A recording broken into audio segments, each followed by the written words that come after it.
Romanos capítulo 1, versos 24 e 25.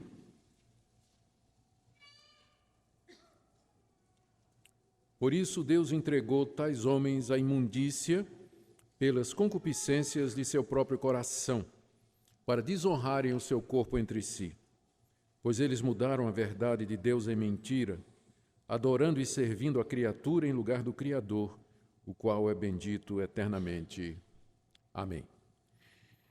Nós vamos orar mais uma vez, pedindo que o nosso Deus nos dê compreensão na sua palavra e que essa verdade que está aqui exposta, ela cale profundamente em nosso coração e nos ajude a entender a nossa própria situação e a situação da humanidade ao nosso redor. Senhor, abre os nossos olhos para que possamos ver, além da letra, a Ti, Senhor, possamos ver essas verdades que estão ao nosso redor e por vezes nos passam despercebidas. Dá-nos uma mentalidade espiritual aprovada diante de Ti, uma disposição mental que esteja de acordo com a Tua palavra, de tal maneira que possamos entender a realidade como o Senhor a vê. Eu peço, Senhor, que a exposição dessas palavras seja usada por Ti nessa noite, para falar ao coração de todos aqueles que nos ouvem, que estão aqui na igreja, que estão nos acompanhando pela internet, a todos da Tua bênção, Senhor, é o que nós pedimos em nome de Jesus. Amém. Meus queridos, na mensagem anterior, nós vimos que, como Paulo explicou aos cristãos de Roma, que Deus havia se revelado, ou Deus tem se revelado à humanidade através de duas formas.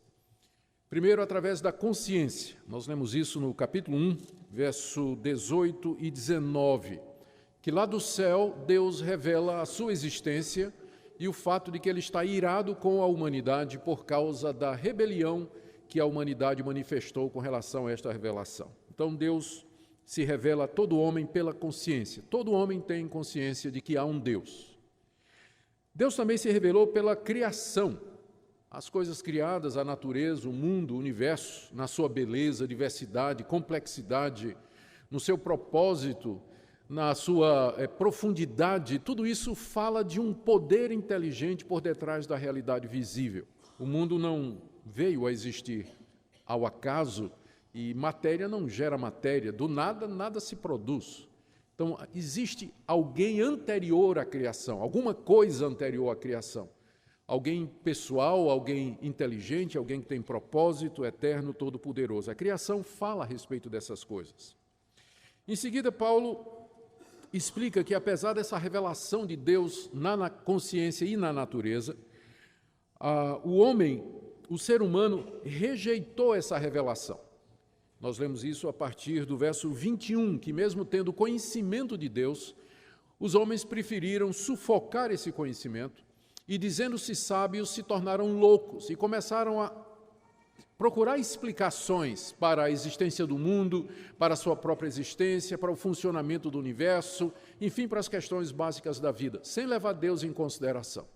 E Paulo começa a descrever esse processo que começa na mente, que rejeita a Deus, depois o coração que se escurece, depois a consciência que perde a noção, e finalmente os homens caem na idolatria. Eles substituem Deus por outros deuses e rejeitam o Deus soberano que deu a sua revelação, o seu conhecimento, através da natureza e da consciência, e fazem deuses para si mesmos. Deus se revela, o homem rejeita, e agora chegou a vez de Deus. Do verso 24, que eu li para vocês, até o verso 31, Paulo fala da retribuição. Deus se revelou, o homem rejeitou, Deus retribuiu. A retribuição de Deus, ela está marcada aqui pela repetição 3 vezes da expressão, por isso Deus os entregou. Verso 24, por isso Deus entregou tais homens. Verso 26, por causa disso os entregou Deus a paixões infames. E verso 28, o próprio Deus os entregou a uma disposição mental reprovável. O que nós vamos começar a ver hoje à noite é exatamente isso que nós chamamos de retribuição, ou seja, Deus está dando o troco. Ele se revelou, a humanidade rejeitou e agora é a vez de Deus. O que é que Deus fez diante da rejeição da humanidade, diante da revelação que ele fez de si mesmo? E o que Paulo vai explicar aqui é que a reação de Deus foi entregar a humanidade aos desejos do seu coração. Foi abandonar a humanidade à corrupção da sua alma. Foi deixar que a humanidade recebesse aquilo que ela quer. Ela rejeitou a Deus e fez deuses para si. E Deus então diz, tá bem, vai ser do jeito que vocês querem. E Deus então entrega a humanidade aos seus próprios desejos. Eu quero explicar esses 2 versículos com 4 ou 5 pontos aqui que podem ser tirados da passagem. O objetivo é que Deus, nessa noite, nos ajude a entender esta verdade terrível de que nós vivemos debaixo da ira de Deus e da sua justa retribuição, e que a situação do homem é muito pior do que ele imagina, e que qualquer pretensão a mérito ou justiça própria ou caminho de salvação que dependa do homem é tudo ilusão. A realidade é outra. Vamos começar primeiro com a afirmação de Paulo, que está aí no verso 24, de que o coração do homem é cheio de concupiscências. Veja o que ele diz no verso 24, por isso Deus entregou tais homens à imundícia pelas concupiscências de seu próprio coração. A palavra concupiscência, ela significa simplesmente desejos. E pode ser um desejo bom ou um desejo ruim. Só que no Novo Testamento, essa palavra, concupiscência, ela sempre é usada para significar desejos ruins, ou seja, o desejo de ter ou fazer alguma coisa errada.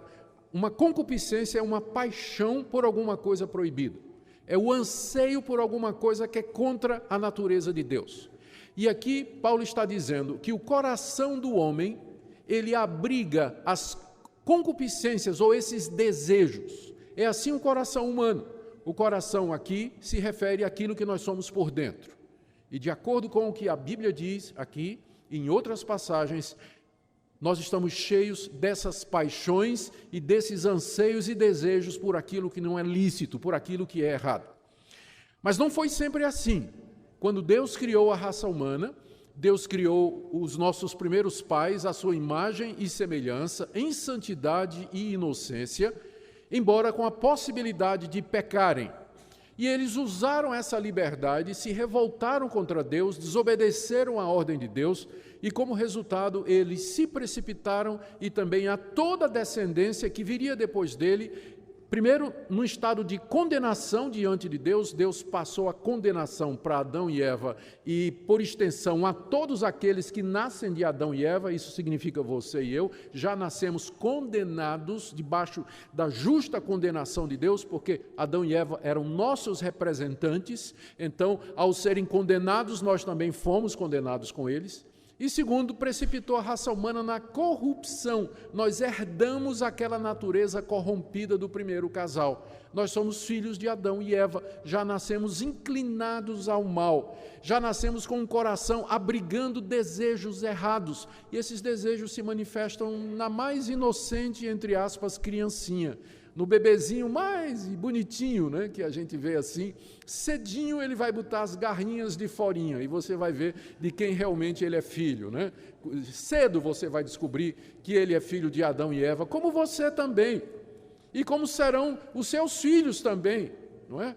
Então, o coração do homem está cheio de concupiscência. É assim que nós viemos a esse mundo. Nosso coração é inclinado ao mal. Há esses desejos que estão dentro de nós e que governam o que nós fazemos, as nossas escolhas, as nossas preferências, o caminho que nós queremos tomar.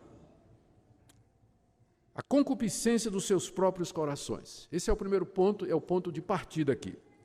Segundo ponto, e que está relacionado com o que vem antes e também até no verso 25, que diz que os homens mudaram a verdade de Deus em mentira.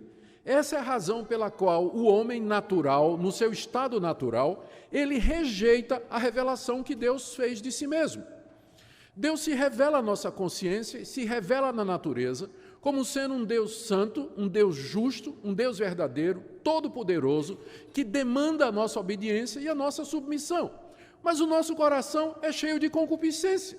Nós não queremos nos submeter a um Deus que vai nos condenar naquilo que nós gostamos. Eu não quero um Deus que vai ficar o tempo todo me dizendo, você não pode olhar para a mulher do seu próximo. Eu não quero um Deus que vai ficar o tempo todo dizendo, você tem que ser honesto, você tem que fazer as coisas tudo certinho. Eu não quero um Deus que vai ficar o tempo todo dizendo, você tem que perdoar os seus inimigos, você tem que amar sua sogra, você tem que gostar do seu vizinho. Ninguém quer um Deus desse. Então, a concupiscência do coração faz com que o homem rejeite o conhecimento de Deus desde o nascimento. Embora a glória de Deus brilhe ao nosso redor, na consciência e nas coisas criadas, o homem não quer saber de Deus. Ele rejeita essa revelação que Deus fez de si mesmo na consciência do homem e também em toda a criação. E não somente isso, pior do que isso, o homem muda o conhecimento de Deus. Ele muda. Veja o que Paulo disse no verso 23, que os homens mudaram a glória do Deus incorruptível em semelhança da imagem de homem incorruptível. Deus se mostra na natureza como sendo diferente da criação. Ele é o Criador. Ele é incorruptível, quer dizer, ele não vai se corromper como nós. Nós vamos morrer, o nosso corpo vai para a sepultura e ele vai se decompor. Nós somos corruptíveis, né? O nosso corpo vai se decompor. Deus é incorruptível, ele não se decompõe, ele não se estraga, ele é eterno, ele sempre é o mesmo. Agora, os homens pegaram o conhecimento desse Deus e mudaram, verso 23, a glória desse Deus eterno e incorruptível em semelhança da imagem de homem incorruptível. Os homens preferiram adorar a si mesmos, preferiram adorar outros homens, preferiram deuses feitos à sua imagem e semelhança. E o que é pior, não ficaram só no homem não, foram baixando, aves, quadrúpedes e répteis. Adoraram os seres irracionais também, mudaram a glória de Deus. Então, essa concupiscência, essas trevas do coração, trazem não somente a rejeição de Deus, mas uma mudança, não é? Torceram o conhecimento de Deus. Em vez de adorar a Deus, eles fizeram deuses para si. E não só isso. No verso 24, aliás, no verso 25, Paulo diz, pois eles mudaram a verdade de Deus em mentira. A palavra mudar aqui, no verso 25, é diferente da palavra mudar no verso 23.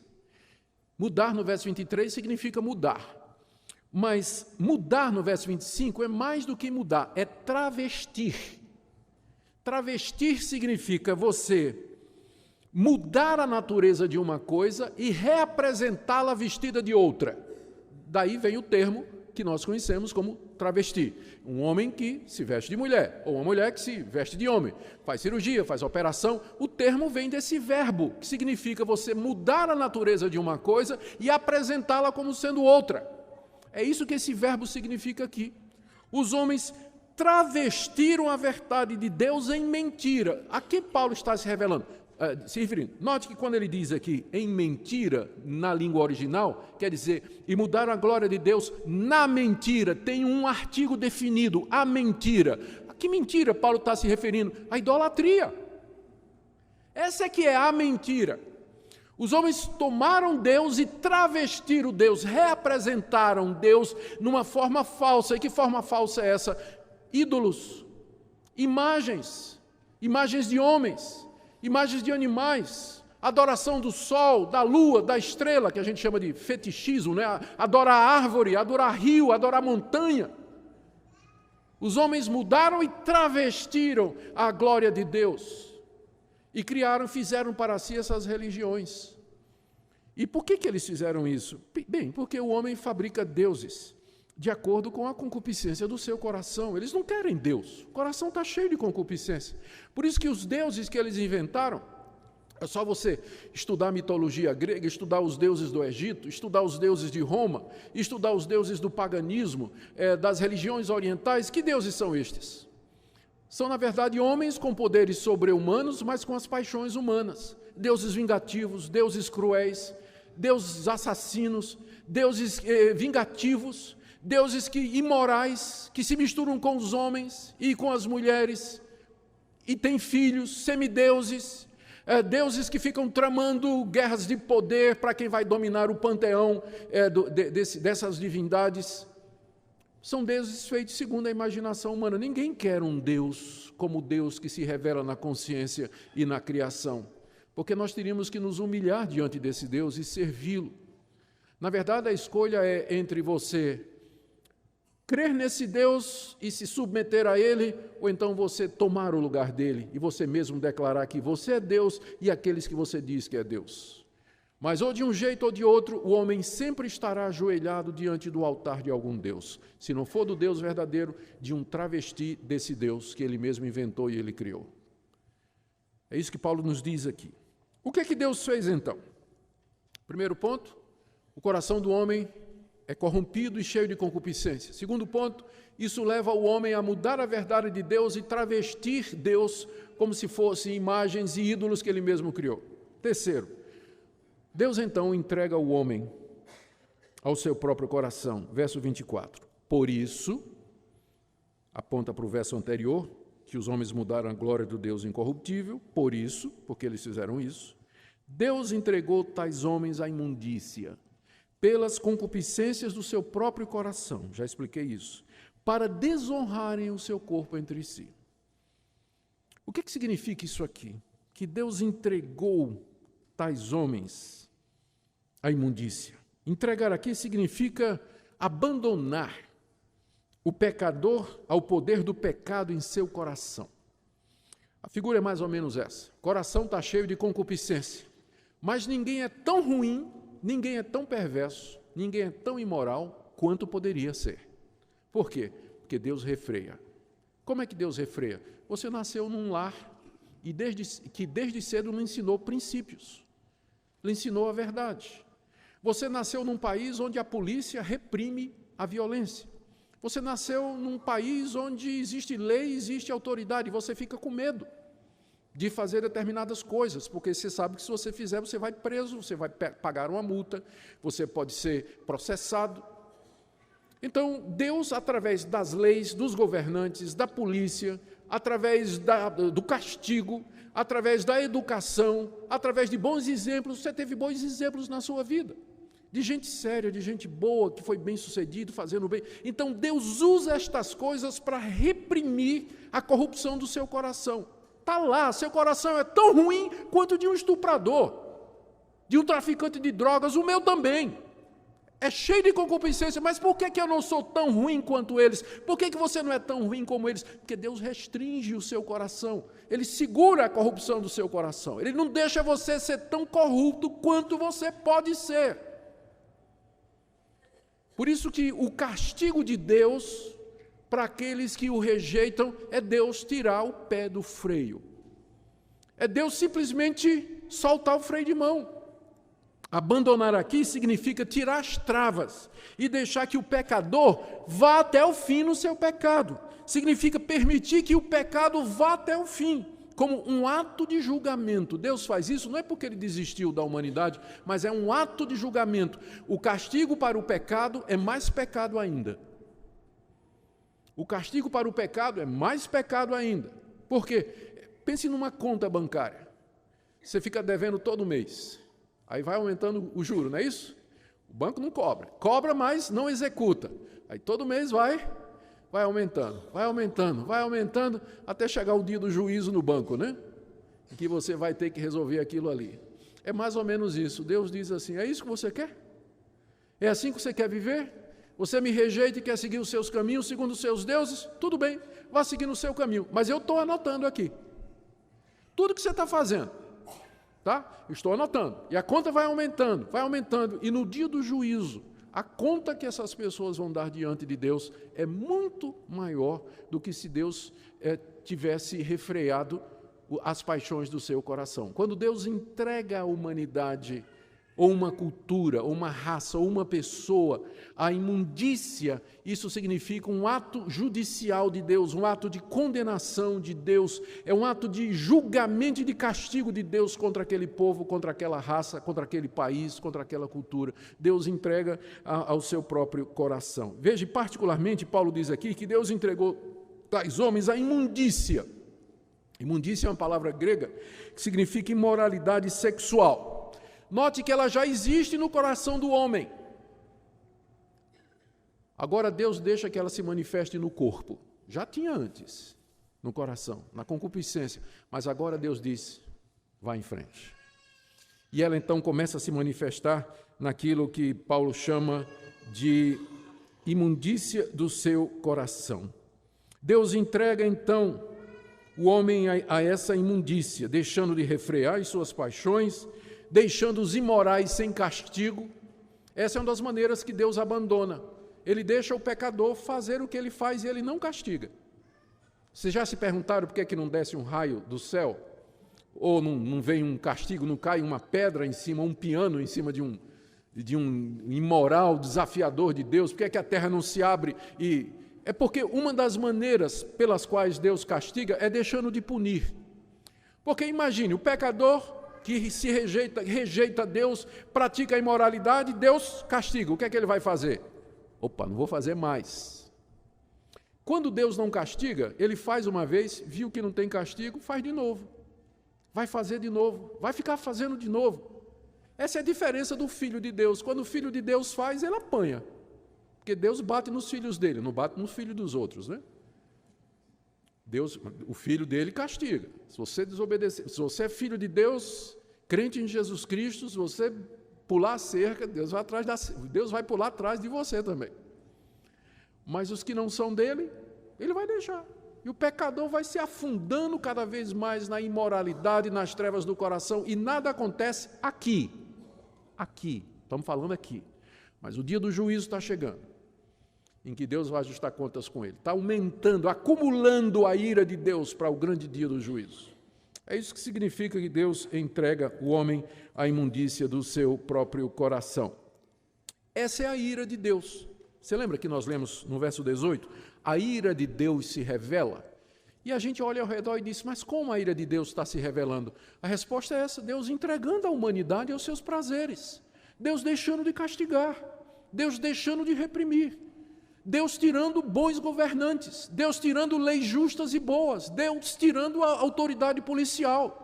Deus deixa os criminosos, os violentos, os terroristas, os imorais, os pedófilos, eles estão indo em frente, estão crescendo no mundo. E Deus simplesmente está dizendo, mas não foi isso que vocês quiseram? Na hora que vocês me rejeitaram, o que vocês estavam pensando que ia acontecer? Eu olho para a sociedade ao redor, a nossa cultura ocidental, e eu vejo claramente o sinal da ira de Deus sobre nós. As leis estão sendo derrubadas. O poder policial, ninguém acredita mais. Os bons governantes, onde estão eles? A igreja calada.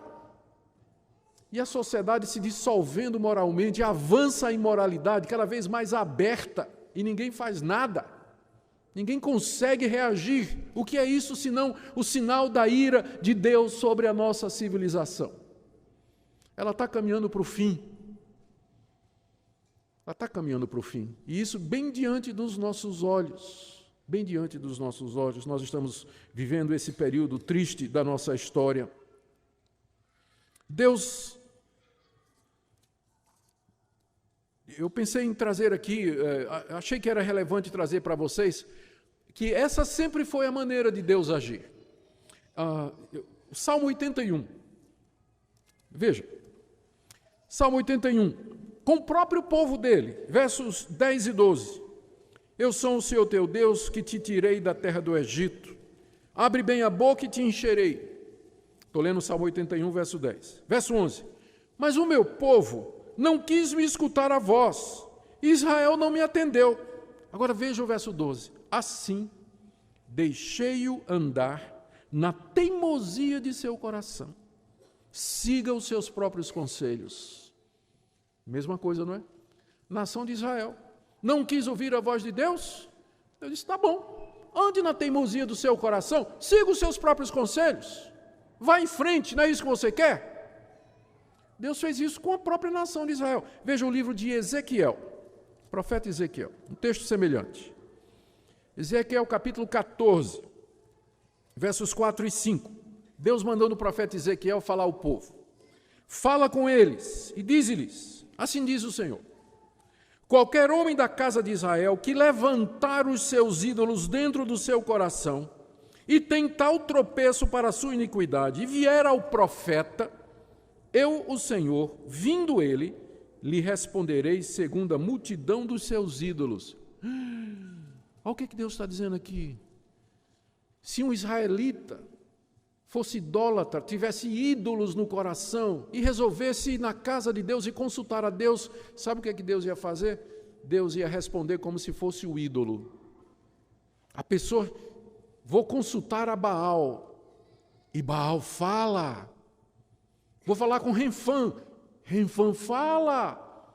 Eu vou adorar Astarote, Astarote responde. Eu fui curado por Astarote, eu fui curado por Baal. Mas quem é que estava por detrás? Deus. Olha aí, verso 5. Para que eu possa apanhar a casa de Israel no seu próprio coração, porque todos se apartaram de mim para seguir os seus ídolos. Sabe o que Deus está dizendo aqui? Quando vocês me abandonam, eu entrego vocês aos seus ídolos. E vocês vão falar com os seus ídolos e os ídolos vão responder. Vocês vão fazer a oração e o ídolo vai responder. Você vai pedir cura, ele vai dar. Você vai pedir uma maravilha, o ídolo vai fazer. Sabe quem é que está fazendo isso? Eu. Porque Deus é o único poder que existe. O ídolo é falso, é claro. Por que Deus faz isso? Exatamente para apanhar o pecador na sua própria armadilha. Exatamente para apanhar o pecador na sua própria armadilha. Está achando isso pesado? Veja 1 Tessalonicenses.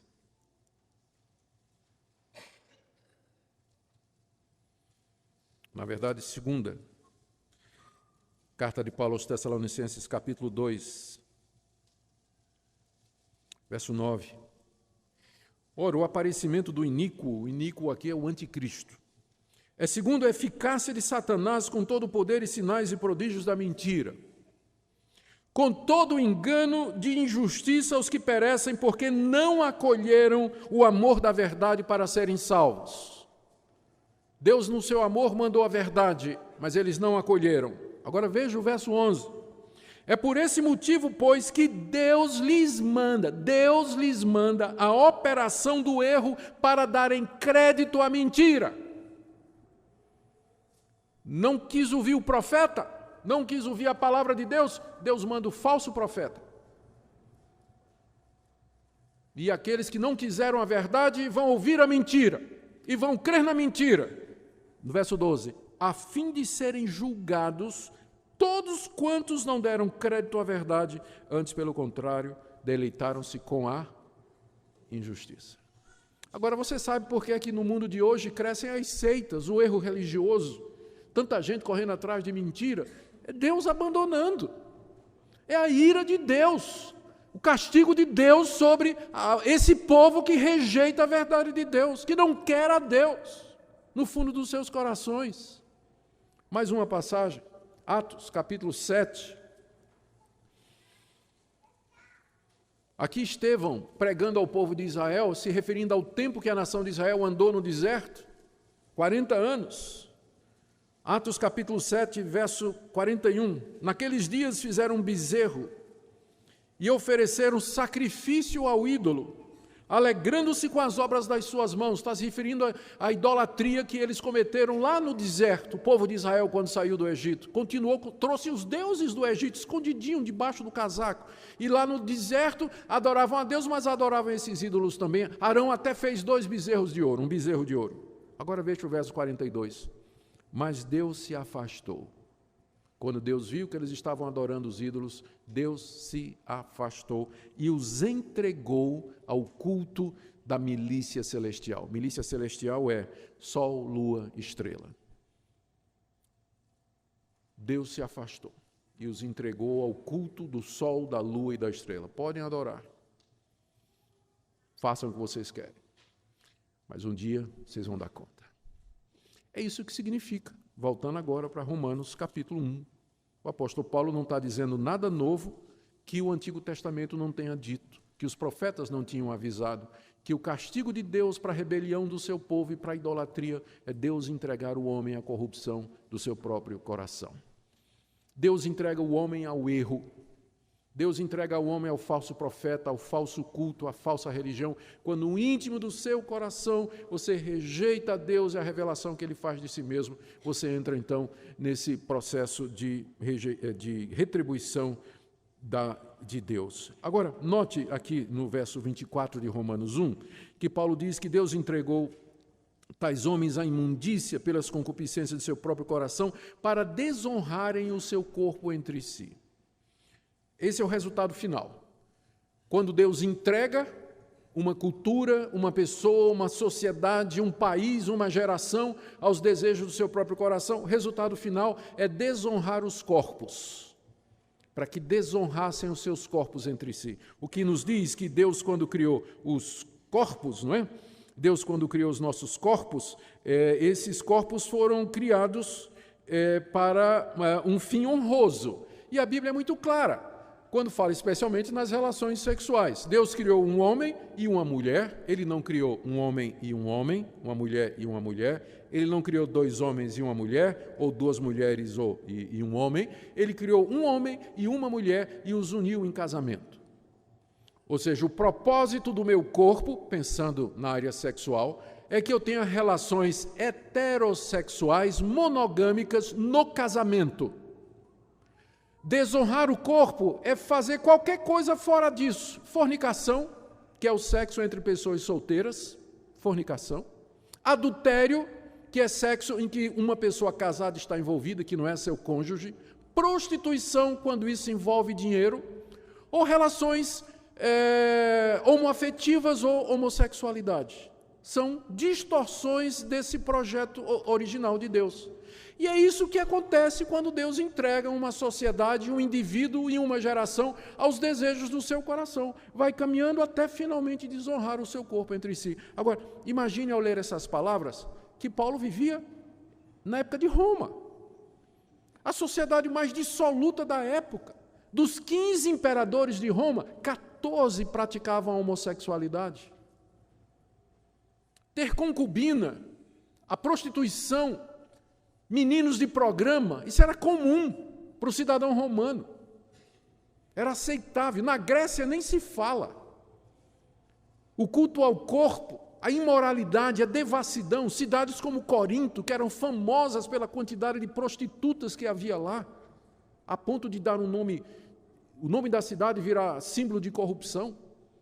Era o mundo em que Paulo vivia, completamente depravado. Completamente depravado. Quando Deus retira o freio, a humanidade se lança mais e mais na imoralidade sexual para desonrar os seus corpos entre si. E veja a justiça e a ironia de Deus. Vocês me desonraram, então eu vou entregar vocês a vocês mesmos para vocês se desonrarem. Deus está retribuindo na justa medida. Vocês me desonraram, então vocês serão desonrados. E da mesma forma que vocês mudaram a minha glória, vocês vão mudar o que é natural entre vocês. A justiça de Deus na aplicação do juízo. E eu quero já caminhar para o fim dessa mensagem, meus irmãos e amigos. O que é que esse texto tem a nos dizer hoje? Tem tanta coisa que nós poderíamos tirar desses dois versículos aqui. Deixa eu mencionar alguma delas. A primeira delas é, mais uma vez, nós estamos diante de uma passagem da Bíblia que fala da profunda depravação do coração humano. Não se deixe enganar por aqueles que de alguma forma sugerem que a resposta para os nossos problemas está dentro do nosso coração, que nós somos bonzinhos por natureza, que a nossa índole é boa. Essa não é a visão bíblica. A visão bíblica é que nós somos corrompidos desde a raiz dos cabelos. Não há nada bom em nós, não há um justo, não há nenhum sequer. As nossas justiças são como trapo de imundícia. Só não somos piores porque Deus refreia. Você só não é pior porque Deus lhe segura. Deus está puxando o freio de mão. Senão você seria tão perverso e imoral como qualquer outra pessoa que você às vezes critica e condena como sendo pior do que você. Mas o nosso coração é corrompido, completamente corrompido, e você não tem poder sobre ele. Você não consegue controlar isso. Se algum controle você tem, é porque Deus está suprimindo, Deus está segurando, Deus está puxando o freio de mão para que você não seja tão ruim quanto você poderia ser. Lembre disso, isso é verdade também do cristão. Quando nós cremos em Jesus, nós somos perdoados, justificados e aceitos por Deus, como que nascemos de novo, mas essa corrupção, ela permanece em nós até o último dia da nossa vida aqui nesse mundo. O cristão vai lutar contra isso todos os dias da sua vida. De vez em quando vem um irmão para conversar comigo, diz, pastor, acho que eu não sou crente não. Eu digo, já é um bom começo você fazer essa pergunta, porque tem gente que acha que é e depois da morte vai descobrir que nunca foi.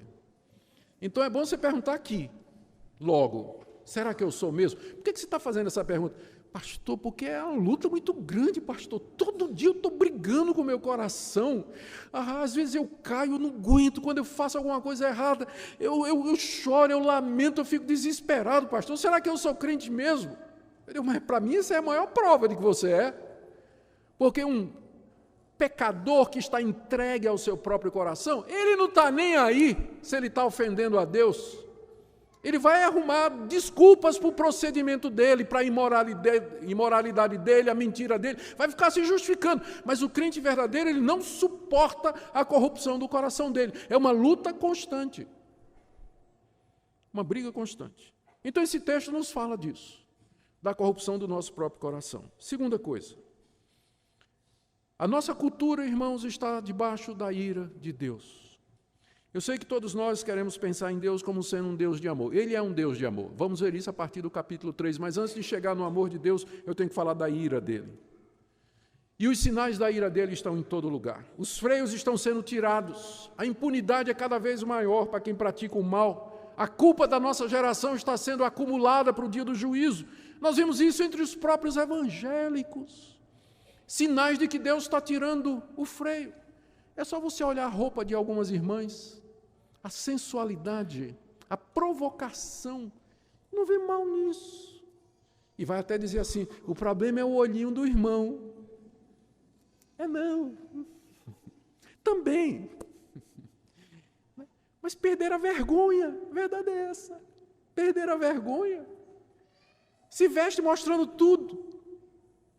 E a gente pergunta, onde foi parar o pudor, a vergonha, a castidade? Está indo embora. Mesmo no meio do povo de Deus, está indo embora. Os homens também se vestem do mesmo jeito, não vou nem falar aqui para não fazer descrições. Os homens também.